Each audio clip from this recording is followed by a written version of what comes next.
Qu'est-ce qu'un bilan? C'est un document qui montre, à un moment précis, à gauche votre actif et à droite votre passif. Mais qu'est-ce que l'actif et qu'est-ce que le passif? L'actif montre ce que vous possédez et le passif montre comment vous avez obtenu ce que vous possédez. C'est aussi simple que ça. Voilà. Vous pouvez arrêter la vidéo ici, vous savez ce qu'est un bilan. Mais je vous invite à poursuivre votre visionnage car nous allons présenter les détails du bilan avec des exemples simples pour en comprendre les principales composantes.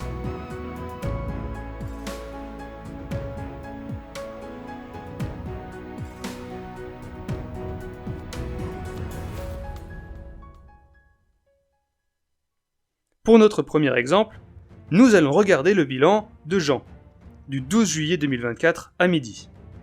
Pas du 13 juillet à midi, pas du 11 juillet à midi, et pas non plus du 12 juillet à 13h. C'est le bilan du 12 juillet à midi précisément. À 13h, il sera peut-être déjà différent. Jean possède pas mal de choses. Jean possède une maison. Jean possède une voiture. Jean possède des vêtements. Jean possède d'autres babioles de bonne valeur et qui lui servent sur le long terme, comme une grosse table, un robot ménager et un tapis qui vient d'Afghanistan. Et enfin, Jean a de l'argent sur son compte et quelques billets dans son portefeuille. Jean a aussi de la nourriture et des tickets de cinéma, mais on ne les met pas dans l'actif car ils n'ont pas une grande valeur et seront vite utilisés. Nous avons donc l'actif de Jean. Mais comment Jean a acquis ces choses? Eh bien, c'est ce que le passif va nous montrer. Merci le passif, c'est justement ce que nous nous demandions. Jean a reçu un peu d'argent de ses parents. Jean a fait un prêt à la banque pour acheter sa maison. Des amis de Jean lui ont prêté de l'argent pour s'acheter sa voiture. Et enfin, Jean a un salaire. Et oui, Jean a un travail depuis le début de l'année, bravo Jean. Et depuis le début de l'année, il a accumulé 15 000 $ de salaire, mais il l'a dépensé dans la nourriture, des activités, le transport, etc. Ce qui lui donne un profit de 5 000 $. Comme vous pouvez le voir, l'actif est égal au passif. Il doit toujours être égal au passif. Pourquoi? Eh bien, si l'actif est supérieur au passif, ça veut dire que Jean a obtenu quelque chose et on ne sait pas comment il l'a obtenu. Si le passif est supérieur à l'actif, il y a quelque chose que Jean a obtenu et on ne sait pas c'est quoi. Mais en général, on fait plutôt le bilan d'une entreprise. Et des conventions ont été établies pour que tous les bilans se présentent de la même manière. Prenons donc maintenant l'exemple de l'entreprise Petit Grand. Et on regarde son bilan au 31 décembre 2023. C'est en général la date à laquelle on regarde le bilan. L'entreprise Petit Grand a un capital de 100 000 $. C'est-à-dire que lorsque l'entreprise a été créée, ses créateurs ont mis 100 000 $ dans l'entreprise. L'entreprise Petit Grand a fait des profits les années précédentes, donc avant 2023. L'entreprise Petit Grand a fait un prêt sur une longue période, disons 20 ans. L'entreprise Petit Grand a quelques dettes à court terme, car elle n'a pas encore payé tous ses fournisseurs. Maintenant, qu'est-ce que l'entreprise Petit Grand a obtenu avec cet argent? L'entreprise Petit Grand possède un bâtiment, l'entreprise Petit Grand possède du matériel informatique, l'entreprise Petit Grand possède quelques actifs financiers, actions et obligations. L'entreprise Petit Grand possède des créances, c'est-à-dire que certains de ses clients lui doivent encore de l'argent, et enfin, l'entreprise Petit Grand possède du cash. Mais que se passe-t-il? L'actif n'est pas égal au passif. Malheur. Il manque tout simplement une ligne au passif. C'est le résultat définitif de l'année 2023. Il doit forcément être égal à la différence. En positif si l'entreprise Petit Grand a fait un profit, et en négatif si l'entreprise Petit Grand a fait une perte. Et c'est là que le compte de résultat entre en jeu.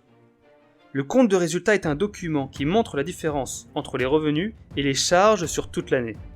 Dans notre cas, l'entreprise Petit Grand a eu 1 million de dollars de revenus et 850 000 $ de charges, et donc un profit de 150 000 $.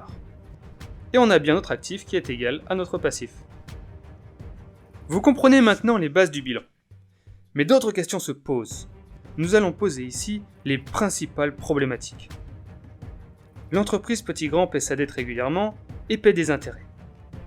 Le matériel informatique de l'entreprise Petit Grand perd de la valeur au fil du temps.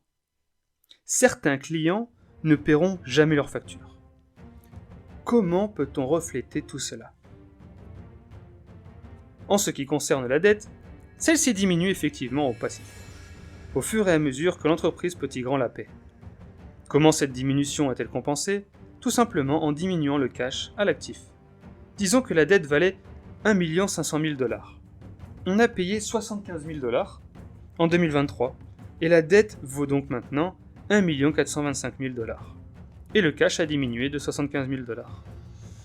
Quant aux intérêts, l'entreprise Petit Grand les a payés, donc son cash diminue en même temps que ses charges augmentent au compte de résultat.